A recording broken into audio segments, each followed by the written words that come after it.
नमस्कार दोस्तों, आज की इस वीडियो में हम बात करेंगे फाइनेंस से रिलेटेड टॉपिक पर। क्योंकि बहुत से ऐसे लोग हैं जो पैसे कमाते तो हैं, लेकिन वो अपने जो अतिरिक्त पैसा उनके पास बचता है वो या तो अपने पास नगद रूप में रखते हैं या फिर बैंक अकाउंट में, करंट अकाउंट या सेविंग अकाउंट में से जमा करके छोड़ देते हैं।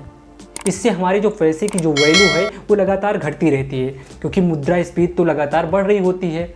तो ऐसे में हमारे पास कुछ ऐसे इन्वेस्टमेंट के साधन हैं जिसमें इन्वेस्ट करके हम मुद्रास्फीति से अपने पैसे को सुरक्षित कर सकते हैं। जैसे कि फिक्स्ड डिपॉजिट करके, बॉन्ड में इन्वेस्ट करके, म्यूचुअल फंड में इन्वेस्ट करके, और गोल्ड में इन्वेस्ट करके, या फिर रियल इस्टेट में या स्टॉक मार्केट में इन्वेस्ट करके इस मुद्रास्फीति से हम अपने पैसे को सुरक्षित कर सकते हैं। आज की इस वीडियो में हम बात करेंगे म्यूचुअल फंड के बारे में। म्यूचुअल फंड होते क्या हैं, किस तरह से काम करते हैं, इसमें इन्वेस्टमेंट करना चाहिए नहीं करना चाहिए, हमारा पैसा कितना सुरक्षित है, इन सारी चीज़ों को हम बात करेंगे आज के इस वीडियो में। तो वीडियो को अंत तक आप ज़रूर देखें, जिससे आप ये समझ पाएँ कि हमें किस इंस्ट्रूमेंट में अपना पैसा इन्वेस्ट करना है, इसके लिए अच्छा निर्णय ले सकें। तो चलिए शुरू करते हैं। म्यूचुअल फंड एक प्रकार का निवेश होता है जिसमें कई निवेशकों का पैसा एकत्रित किया जाता है और किसी जो वेल क्वालिफाइड जो फंड मैनेजर होता है उसके माध्यम से इस पैसे को शेयर मार्केट में, बॉन्ड में या फिर किसी अन्य सिक्योरिटी में निवेश किया जाता है। इसको थोड़ा और सरल भाषा में हम समझें कि जैसे म्यूचुअल फंड में अगर इन्वेस्ट करना है तो इसके लिए एक कंपनी बनाई जाएगी, एसेट मैनेजमेंट कंपनी, जिसमें एक फंड मैनेजर नियुक्त किया जाएगा। ये आपका जो जमा किया हुआ पैसा है इसको मैनेज करता है। यानी कि जैसे कोई शेयर है 50,000 रुपये में, आप उसे खरीद तो सकते नहीं हैं। 50,000 रुपये आपके पास इन्वेस्ट करने के लिए मात्र 500 रुपये हैं। तो इसके लिए क्या होगा कि 500 रुपये कंपनी आपसे लेगी, 500 रुपये किसी और से लेगी, 500 किसी और से लेगी, जो इस शेयर को नहीं खरीद सकते, जो 50,000 वाला शेयर है। तो जब 50,000 रुपये उसके पास इकट्ठे हो जाएंगे तो उसी पैसे से उठाकर वो उस शेयर को खरीद लेगी और आपके इन्वेस्टमेंट किए गए पैसे के हिसाब से आपको कुछ यूनिट प्रोवाइड करवा देगी। अब म्यूचुअल फंड की संरचना की अगर हम बात करें तो इसमें एक एसेट मैनेजमेंट कंपनी होती है, दूसरा इसमें ट्रस्टी होता है, एक कस्टोडियन होता है। एसेट मैनेजमेंट कंपनी जो आपका पैसा लेती है और ट्रस्टी का काम यह है कि आपका पैसा ये देखती है कि कहीं सही जगह पे लग रहा है कि नहीं, आपके पैसे को सुरक्षित किया जा रहा है कि नहीं, कहीं ऐसी जगह तो नहीं लगाया जा रहा है जहाँ आपका पैसा डूब जाए। और इसी ट्रस्टी द्वारा एक कस्टोडियन को नियुक्त किया जाता है जो पूरी तरह से निगरानी रखता है कि आपके पैसे के साथ क्या किया जा रहा है। तो ये सारी चीज़ें एक म्यूचुअल फंड के स्ट्रक्चर में आ जाती हैं। म्यूचुअल फंड कई प्रकार के होते हैं, जैसे इक्विटी फंड होता है, डेट फंड होता है, उसके बाद हाइब्रिड फंड होता है, फिर उसके बाद मनी मार्केट फंड होता है, और फिर इसके बाद टैक्स सेविंग म्यूचुअल फंड होते हैं, जिसकी हम एक एक करके चर्चा कर लेते हैं।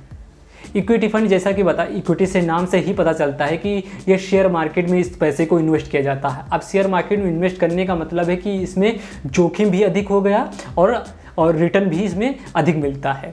और डेट म्यूचुअल फंड होते हैं, इसमें क्या है कि आपके पैसे को बॉन्ड में या किसी अन्य डेट इंस्ट्रूमेंट में लगाया जाता है, जैसे कॉर्पोरेट बॉन्ड में या गवर्नमेंट बॉन्ड में लगाया जाता है। तो इसमें क्या है कि आपका पैसा जो है सुरक्षित है, रिटर्न कम है और उसके साथ साथ जोखिम भी इसमें कम है। तीसरा आपका आ जाता है कि हाइब्रिड फंड। हाइब्रिड फंड में जैसे कि नाम से ही है हाइब्रिड, तो यानी कि इसमें शेयर मार्केट में भी इस पैसे को लगाया जाता है और बॉन्ड में भी इसमें पैसा लगा दिया जाता है। तो इसमें जो रिस्क और रिटर्न है दोनों बैलेंस हो जाते हैं। मनी मार्केट म्यूचुअल फंड में क्या होता है, 1 वर्ष तक इसमें जो इन्वेस्ट किया जाता है ये शॉर्ट टर्म के इन्वेस्टमेंट होते हैं। इसमें बैंक जो सिक्योरिटी जारी करता है उसमें इन्वेस्ट करते हैं और बॉन्ड में इन्वेस्ट करते हैं शॉर्ट टर्म के, और कॉर्पोरेट बॉन्ड जो जारी करते हैं शॉर्ट टर्म के, उसमें भी इन्वेस्ट किया जाता है। इसमें जो फंड मैनेजर होता है कुछ रिस्क लेकर अच्छा रिटर्न प्रोवाइड कर। टैक्स सेविंग म्यूचुअल फंड, ये ELSS, इसमें से जो इक्विटी लिंक्ड सेविंग स्कीम के माध्यम से ये आपका पैसा जो है इन्वेस्ट करवाते हैं। इसमें क्या होता है कि ये निश्चित समय के लिए आपका पैसा इन्वेस्ट किया जाता है और उस पर जो ब्याज मिलता है, जो रिटर्न मिलता है, उस पर हमें कुछ छूट दी जाती है, उसे टैक्स की छूट होती है। तो ये पैसे, इसमें क्या होता है कि हाई रिस्क लेकर हाई रिटर्न प्रोवाइड किया जाता है फंड मैनेजर द्वारा। तो ये है आपका ELSS। ये कभी आपको आगे सामने आए अगर इस फंड के बारे में, तो ये इसमें भी आप इन्वेस्ट कर सकते हैं।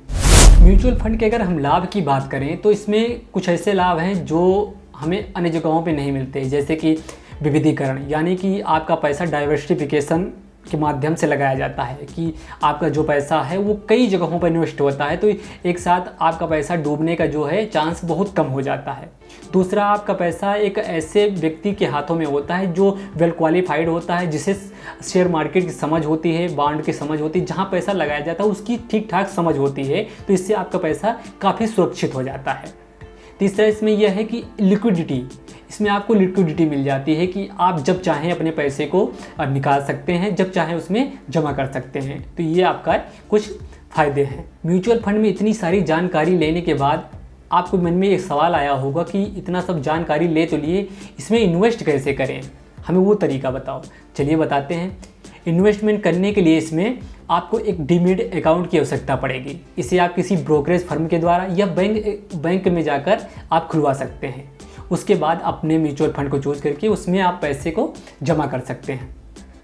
इसमें दो तरीके से आप पैसा जमा कर सकते हैं, एक लमसम के माध्यम से, दूसरा सिप के माध्यम से। लमसम क्या होता है कि आप जो भी रकम 10 लाख, 1 लाख, 2 लाख, 25 लाख, 20 लाख, जो भी आपके पास पैसा है उसे एक साथ जमा कर देंगे, मार्केट चाहे जिस स्थिति में हो, जब आप उचित समझें।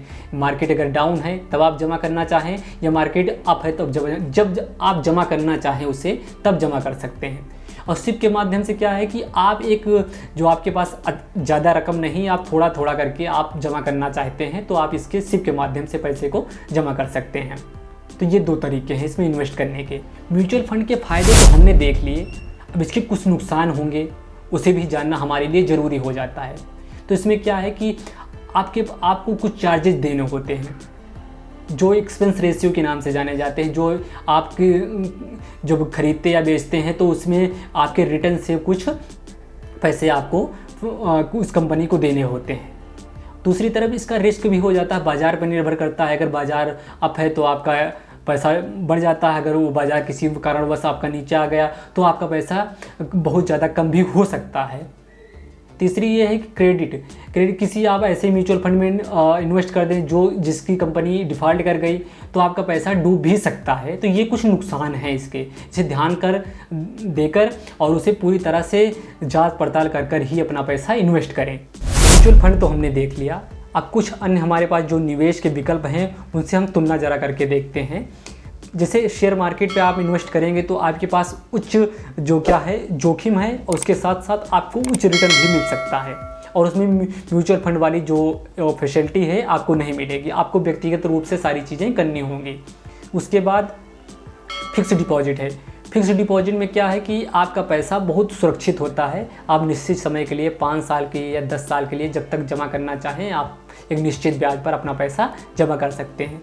उसके बाद आता है सोने में आप इन्वेस्ट करके मुद्रास्फीति से आप सुरक्षित अपने पैसों को कर सकते हैं, क्योंकि आपने देखा होगा कि सोने का भाव बहुत रियल स्थिति में नीचे आता है, लगभग बढ़ता ही रहता है, समय दर समय इसका भाव लगातार बढ़ता ही रहता है। तो आप इसमें इन्वेस्ट करके अपने पैसे को सुरक्षित कर सकते हैं।